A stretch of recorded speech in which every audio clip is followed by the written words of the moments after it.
Right, I think that should be everyone for now.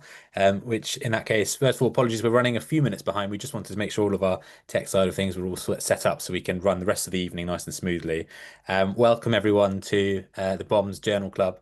It's Wednesday, the 12th of November, 2025. My name is Mohammed Falha. I'm the Bombs trainee rep. It's my absolute delight and honor that we've got the St George's Bariatric Unit with us today. And we've got Professor Omar Khan, who will be introducing the rest of the team. Prof. Khan obviously needs no introductions for himself. Honorary senior clinical lecturer at St George's, over 160 articles on bariatrics topics. So we're really honoured to have yourself and your department here with us today. So please, I'll hand over to you, Prof. Khan, to introduce your team. Thank you very much, and thank you for the opportunity to present some couple of papers we've got today. And we're going to do one surgical, one non-surgical. So we'll start with George, who's our clinical fellow, and is going to talk a little bit about banded bypasses, which is a topic which has been doing the rounds quite a lot. I mean, I remember when I first started about 10 years ago, it was going to be the future. It's kind of died a death. And George is going to talk about a relatively high quality paper looking at its outcomes. So I'll hand over now to George. Thank you. Let me share my screen first.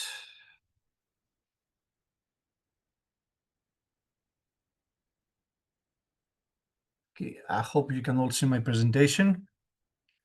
Hi, my name is George Zambakis. I am the bariatric fellow at St. George's Hospital. Pleased to join this journal club today. Thank you for the invitation. So we're going to talk about a randomized controlled trial, which comes from the Netherlands. This particular group is interesting because they conducted several similar studies trying different configurations of the Roux-en-Y gastric bypass, such as pouch size, PP limb length, to see which one offers best weight loss. So in this particular randomized control trial, they presented the 5-year outcomes of a non-adjustable ring in a Roux-en-Y gastric bypass compared to a standard Roux-en-Y gastric bypass. This paper is very recently published at Surgical Endoscopy, February 2025. So in terms of study design, it is a single-center prospective parallel group randomized control trial. For ethical reasons, it had to be an open label RCT. They did a power analysis, and they found out that in order to get adequate results, a sample of patients, they needed 130 patients. This is 65 patients in every group, based on the assumption that banded bypass would lead to 5% higher total body weight loss after 3 years, using a power of 80% and sensitivity of 95%. And the standard deviation of 9.3%, taking into account a dropout rate of 15%. They followed up their patients for 5 years, 3 months, 6 months, and then yearly intervals. The primary outcome was a total body weight loss, and secondary outcomes was a remission of comorbidities, complication rate, and they also assessed quality of life, including dumping syndrome, GORD. They also used t-test to process their data. For the continuous data, categorical data were processed with Fisher's extract, and the p-value is set to less than 0.05. So the eligibility criteria for this study was patients 18 to 65 years old, BMI more than 40, nice criteria, 35 or 35 with one obesity-related comorbidity. They should be eligible for primary bariatric surgery, reasonably medically fit for general anesthesia, and able to provide an informed consent. Exclusion criteria were patients who had a previous bariatric or any other major upper GI surgery, patients with severe psychiatric disorder, users of alcohol or drugs, patients who were pregnant or planning pregnancy, IBS, CKD with eGFR less than 30, severe reflux refractory to medication, or any contraindication to laparoscopy or general anesthesia. In terms of the surgical procedure, the surgeons that performed the operations were 4 surgeons experienced in Roux-en-Y gastric bypass with more than 500 procedures each. Gastric pouch, the bypass characteristics was based on the outcomes and findings of their previous studies. So in their view, it's the optimum configuration for a Roux-en-Y gastric bypass. So the gastric pouch was approximately 40 to 50 mLs, shaped with 3 blue cartridges, echelon of 60 millimeters over 40 French bougies. Ruling was 150 centimeters, biliopancreatic limb 75 centimeters. Gastrojejunal anastomosis was formed with a 35 millimeter stapler and absorbable V-lock, and the JEJ anastomosis was formed with a 60 millimeter stapler and absorbable V-lock. Now, for those of you that you are not familiar with a non-adjustable gastric ring, it's a silastic ring. It's a silicone ring that comprises of 2 parts. This is the bit that stays inside the patient with 4 positions to lock and can be stitched on the stomach. And this anvil is a hard plastic, basically, which is supposed to be cut off at the end of the procedure. This ring is placed over a 40 French bougie, approximately 2 centimeters above the gastrojejunal anastomosis, and the circumference is 6.5 up to 8 centimeters. The idea behind a minimizer, which is also available in the UK, is that it prevents the gastric pouch from distending, which, as we know, dilatation of the gastric pouch might lead to a weight regain or suboptimal weight loss over time. By doing this, the gastric outlet is basically blocked. It's offering an extra layer of restriction. And it's supposed to sit loosely above the gastrojejunal anastomosis, over the 40 French bougie, and even with the bougie in, a laparoscopic instrument such as a Johan should be able to pass through the ring. So, in terms of results, 130 patients were enrolled in the study, 65 assigned to each type of procedure. 92% completed the 3-year follow-up, and 81% completed the 5-year follow-up. In terms of patient demographics, both groups had similar characteristics. 65 patients each group, mostly female patients, 75% in the standard bypass, 82% in banded bypass. The age was about the same as the height, and similar BMI of 42 on average in both groups.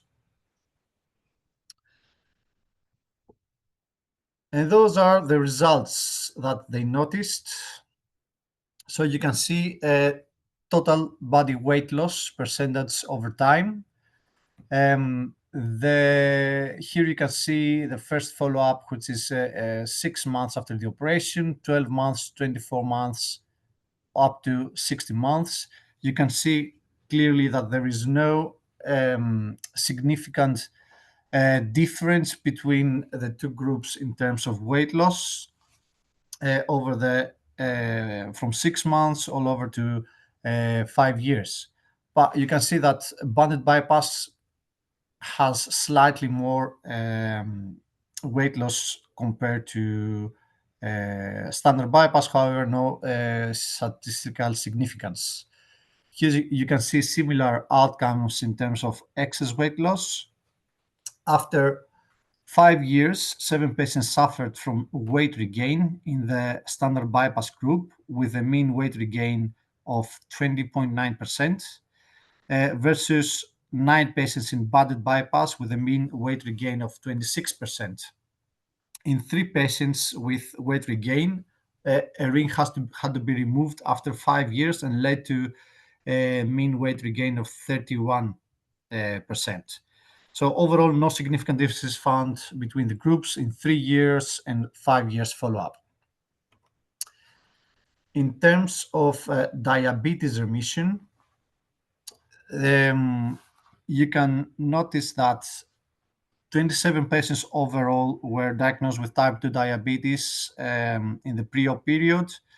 18% were assigned in the standard bypass and 9 in the banded bypass group.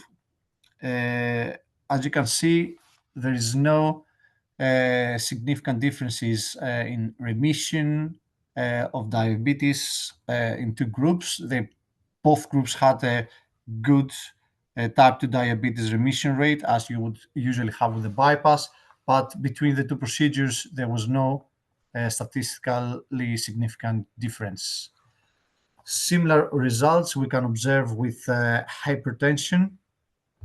In the standard bypass group, 29 patients suffered from hypertension at baseline versus 27 at the banded bypass group.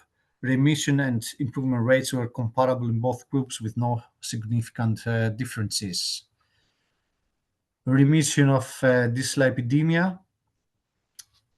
Again, the number of patients that suffer from dyslipidemia with or without lipid-lowering medication at baseline was 28 and 16 respectively in standard bypass and Roux-en-Y banded bypass group. Again, no significant differences found in remission or improvement rates between the groups. One of the most important findings, in my opinion, is that the complication profile was quite similar in both groups, both in the short-term period, in the first month of the operation, or in the long-term, more than 30 months after the operation. We had similar complication rates between banded and non-banded bypass. For 6 patients, the ring had to be removed. In all 6 patients, because of a combination of abdominal pain and persistent dysphagia, which could not be explained otherwise. They removed the bands, and post-operatively, the complaints of dysphagia disappeared. In one patient, interestingly, from the non-banded group, they actually placed the ring due to severe dumping syndrome, and it showed remission of dumping syndrome. But overall, no significant differences in short and long-term complication between the groups. In terms of quality of life, they measured with Barros and SF36 questionnaires. There were no significant difference between ring and standard bypass at 5 years. Both groups sustained quality of life improvement from baseline. Physical and mental health scores improved similarly. There was slightly more eating discomfort and full tolerance in ring group, but this type of discomfort was actually, some patients found it actually beneficial because would prevent them from overeating, and they were feeling that would actually get better weight loss results with this. Quality of life benefit onset by increased dysphagia and ring removal. So in summary, this paper concludes that banded bypass shows similar long-term results to standard bypass, but higher dysphagia rates and complications related to a foreign device in the body. They concluded that larger and longer multi-center trials are required, and the same group is actually at the moment recruiting for a new study, multi-center, for 5-year outcomes with a bigger volume of patients to test banded bypass versus the different configurations of Roux-en-Y gastric bypass. Now, in terms of strengths and limitations, of course, is that it is a single-center study with a modest sample size. It was non-blinded and underpowered for small differences, especially in the 5-year follow-up. They calculated a 15% dropout rate, but in fact had a 19% dropout rate. There is no detailed quality of life or diet activity data, and 12% ring removal would suggest tolerance issues. Strengths of the study is that it was prospective, it was randomized controlled trials, a good follow-up period.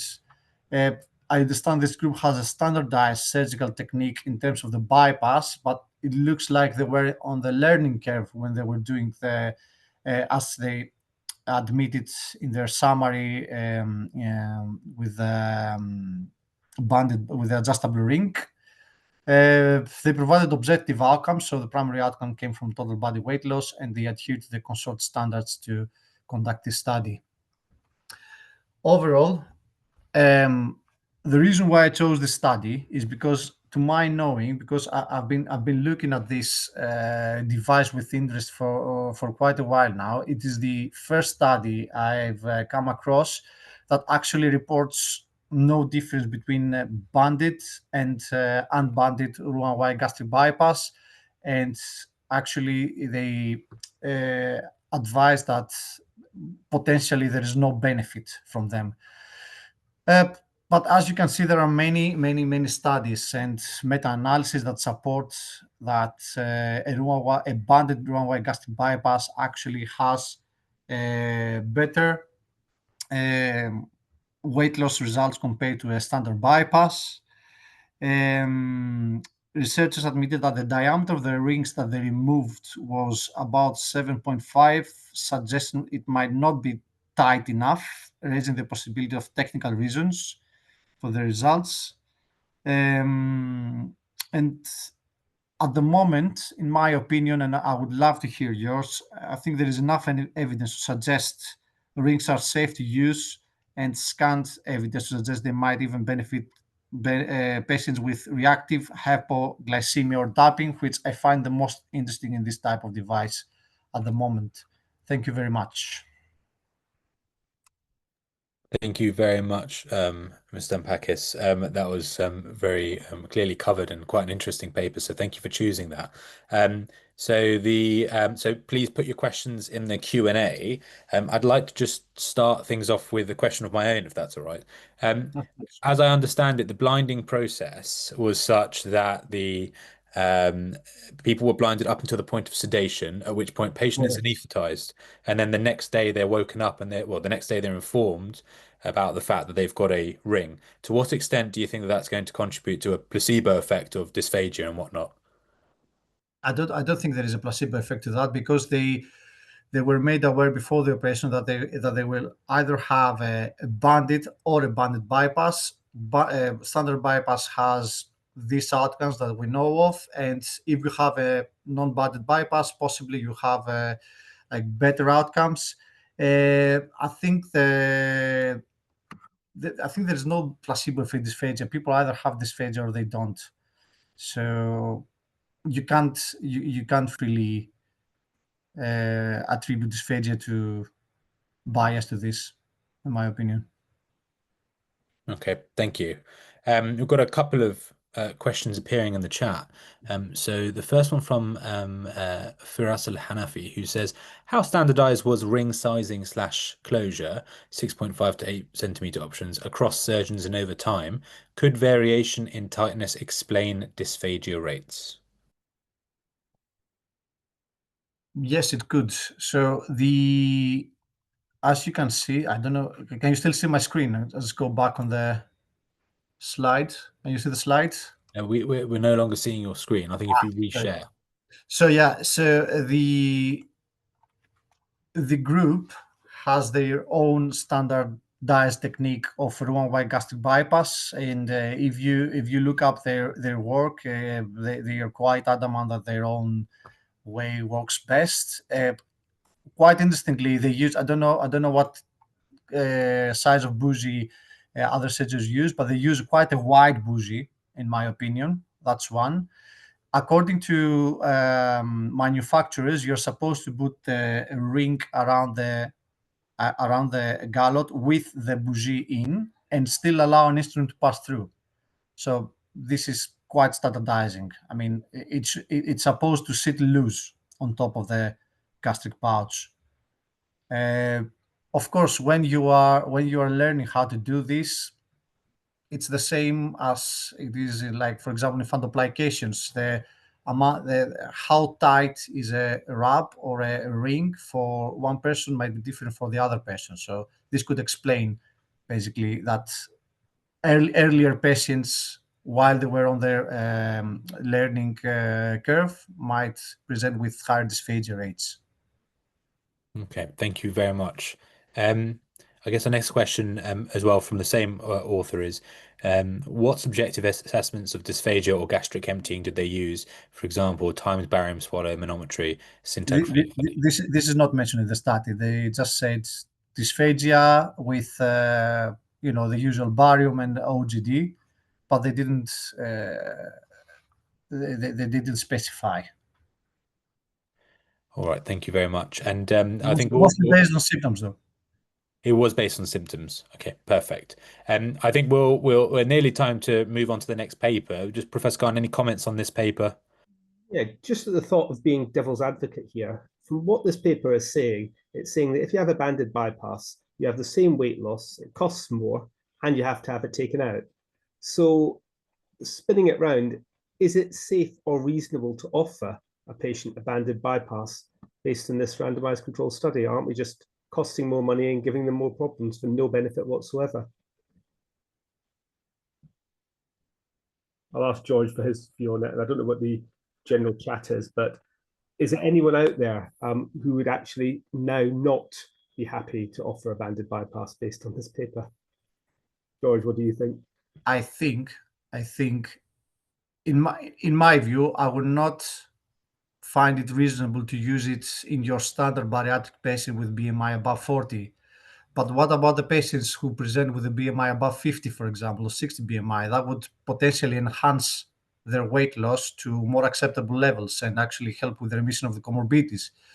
This is the indication that I would find, but otherwise I wouldn't. I'm not a big advocate of putting foreign bodies that cost more and had disadvantages of a foreign body inside a patient with dysphagia, with possible erosions. Interestingly, you would see that the complication rates from 0% in studies to 21%. So, yeah. I see an application myself in patients who present with very high BMI and would enhance their weight loss, and they are indicated for a bypass and would like to enhance their weight loss. And potentially there is there is space for hyperglycemia. I'd agree with that. And it may be worth, if we can, maybe asking for a vote of people who think that it's reasonable to offer this option or not offer this option. I don't know if that's doable within our chat group, but it'd be interesting to see people's view. I think my view is based on this paper. I don't think it's reasonable to introduce this this device, but I appreciate it's only one paper. Yeah. So I think a bit of a change now. Thank you very much, George. That was a fantastic presentation. Thank you very much. And really appreciate it. So we're changing the tempo now and moving away from simple technical surgical stuff to actually, I think, something a lot more interesting and actually a lot more relevant. And Anika, who's our clinical nurse specialist, is going to present a paper looking at nutritional outcomes following bariatric surgery, but actually critically the long-term outcomes, because as surgeons, we tend to see patients and at 12 months or 18 months discharge them. But of course, this is a lifelong commitment and there's not much literature on this subject. But Anika is going to show us a paper which talks a little bit more about the longer term outcomes. So I will pass you over to her. Thank you, Mr. Khan. Let me just share my screen.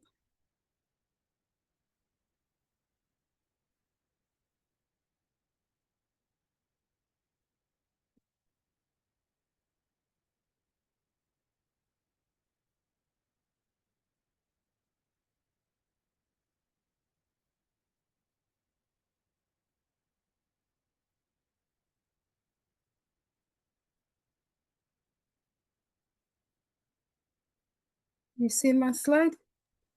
We can see the screen at the moment, but not the slides. So if you just hover on to the slides window.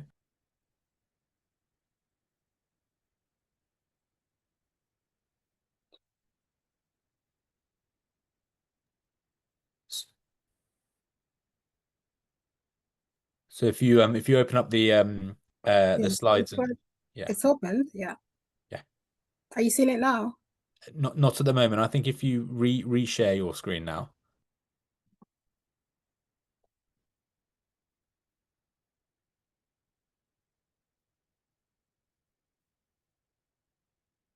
Yes, I think that's lovely. I think we can now see the slides on your browser.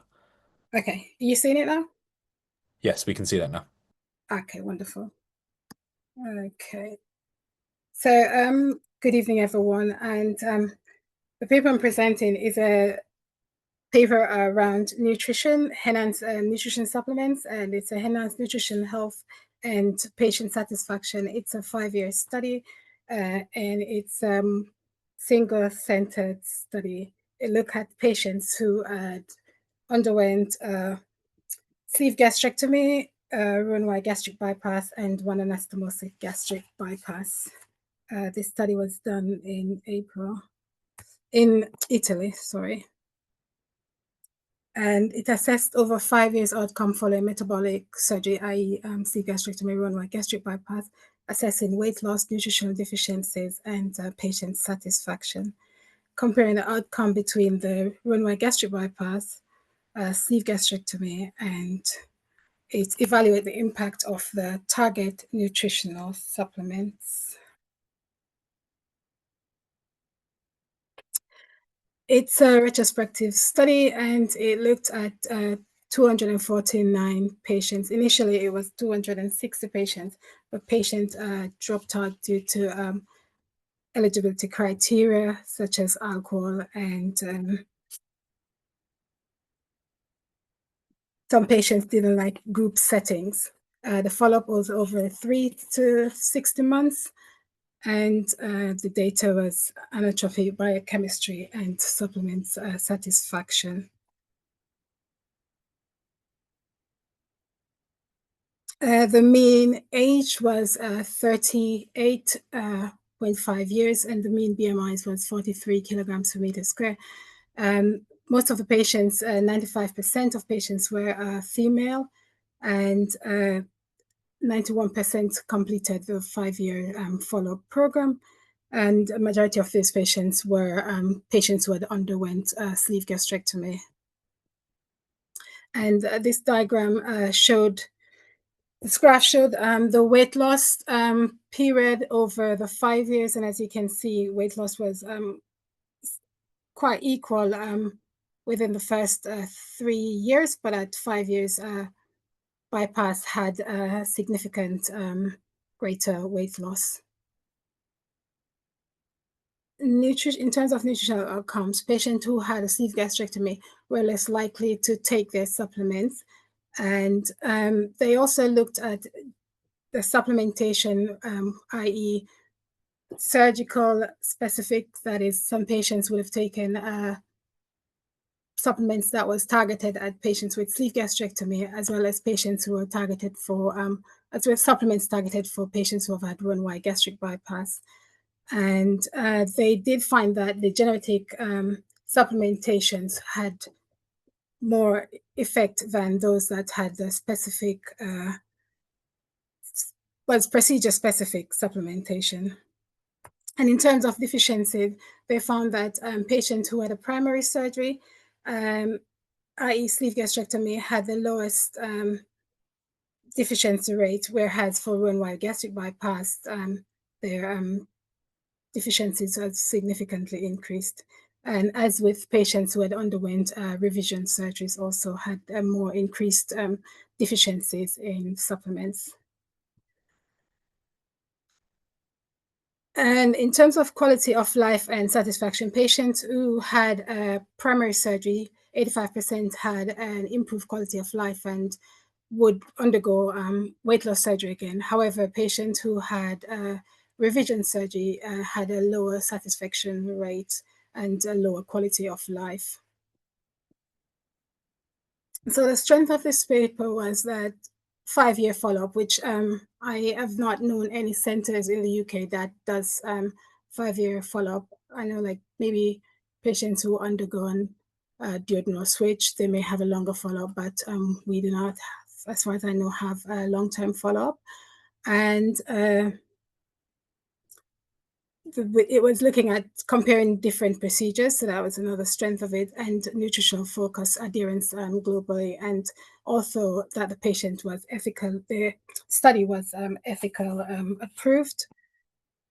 However, there was a lot of limitation with this study in that it was a retrospective study, it was a single-centered study, and patients self-reported their outcomes, and as such there is room for bias in how the data was collected, and it was a small subset group, and there was no there was a non-validated quality of life tool that was used, hence that creates some limitation in the evidence that was there.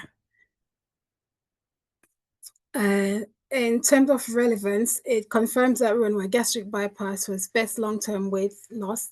However, patients who had Roux-en-Y gastric bypass had a higher risk of micronutrients deficiencies, and it supports for a long-term generic supplementation. So something like Forceval or any of those would be better than having targeted to procedure supplements. And I think it's aligned with the BOM's 2020 nutritional guidelines, and I think going forward, it should just emphasize the need for a structured long-term follow-up in order to assess long-term outcome for patients who have deficiencies, and follow-up after weight loss surgery. And so that's the end of the study, but question is whether this would be applicable for the UK population, and should Roux-en-Y gastric bypass remain the revision surgery after sleeve gastrectomy, and how to improve supplement adherence post-surgery. So thank you. Thank you very much for that talk and for covering that paper. There's quite a lot in the paper, so thank you for covering it with such clarity. Again, any questions, please pop them in the Q&A and we'll try to answer them live. I've just got first question, which sort of touches on one of the points that you brought up towards the end. I guess what are the factors, and did they mention the factors that were associated with reduced adherence? You know, why to the nutritional supplements? Why were some of these patients just not very adherent? And how do you think that could inform our practice in terms of increasing our patient compliance with nutritional supplementation? So they found that patients who undergone sleeve gastrectomy was less likely to continue with the supplements after 1 year. They did not highlight why these patients didn't continue with the supplementation. However, they were the most non-compliant with post-op supplementation after the first year. Patients who had one anastomosis gastric bypass and Roux-en-Y gastric bypass, they tend to take more supplementations, but despite that, the bypass patients still, even with adherence, they still tend to have higher deficiencies at 5 years. And in terms of sort of so the specific factors, the obstacles to patients being adherent with their medications, did they touch on that, or from your own experience, are there any obstacles that you envisage? In my experience, again, quite similar to where the patient, what the paper says with sleeve gastrectomy patients, I just believe that after the first year, they think it does not comply to them due to the nature of that surgery in comparison to bariatric surgery, where into bypass, where patients are explained at increased risk of malnutrition, and they understand that they would have to do annual nutrition blood screening. And I think that's more emphasized for patients who had bypass rather than for sleeve patients. And I think that is part of the reason they think that it may not be to them as it is with patients who have had bypass. So I think maybe the way around part of it would be how we advise patients going forward in terms of sleeve as to bypassing, explain that both patients would need to continue, both groups need to continue taking long-term supplementation instead of stressing it more for those who have had bypass. Okay, perfect. We've got a couple of questions from the chat, so I think we'll do one from the chat, and then I can see Georges has got his hand up as well. May I just add something to what Anika said? I find excellent BOMS guidance GB Hub. I believe we should all include this one on the discharge summaries, because there is a big percentage of patients that come re-referred by the GP because they never know how to do proper follow-up, what to look out for, and how to correct any deficiencies. So I believe a job done by BOMS, and I recently received a survey email, is amazing. I think we should all push forward to include this in every letter or discharge summaries. I agree, George. And I've had the case where I had to send the link to some of the GPs as they're not sure what supplementation they should continue with patients. And sometimes even in this group, sometimes it's about finance and affordability, economical challenges, why some people does not continue with the supplements as well. Perfect. Thank you for that. If you wouldn't mind, I'd like to go through some of the questions that we've had pop up in the chat. Sure. So we've got from Faras Al-Hanafi, who says, given the almost entirely female cohort, 95.6%, do you think the results apply to male bariatric patients, and how might sex-specific factors, for example, iron loss and menstruating women, have affected your results? That's a good question, and I do believe, and the patient also highlights the weakness in that is that it's not the gender is too limited. So that would be something that a next paper should actually look into. How would it compare? Would it make any difference if we had a bigger group of male patients in that study? Thank you. And then actually another question, which is, the study was done in a single center with a homogeneous white European population. How do you think the findings generalize to more ethnically and geographically diverse settings where baseline micronutrient status and dietary habits may differ? So in other there's other ethnic groups that may have say, for instance, vitamin D deficiencies. For instance, in a European country, you have like patients of African ethnic, they may experience a higher rate of vitamin D deficiencies. So they may already be compromised going into surgery sometimes, and even after surgery, they may need to take extra supplements rather than, say, for instance, vitamin D. They may just give them a combined calcium vitamin D, while this cohort may need to take additional vitamin D supplementation. So yes, it would change. I think that would make a big difference if you had a more mixed, diverse group of patients. Okay, thank you. I'm going to try and get through a couple more questions before we call it on our evening. So next question from Deborah Moyes, who says, did they explain why patients had revision surgery and why they were more likely to have deficiencies? They did explain why. So I think there was a bypass patient who did not have sufficient weight loss and had her revision to, I think it was a revision to revised to one anastomotic gastric bypass due to weight regain and insufficient weight loss, while there was one case revised to another bypass. Sleeve gastrectomy patients were had revised surgery due to insignificant weight loss and also due to GERD. So that was the main reason for the revision surgeries. Okay, thank you very much. And actually, just one final question in that case, and it's a comment followed by a question. So taking supplements is complex, as taking calcium with iron can result in less iron absorption. Did they mention competing nutrient absorption or timing of supplements? That was not mentioned in the study, and that's a good point, and it's something that we should take great effort in advising our patients about how to take those supplementations. but that was not mentioned in the study at all. Fantastic. Well, I think we've just about made it on time, 1 minute late.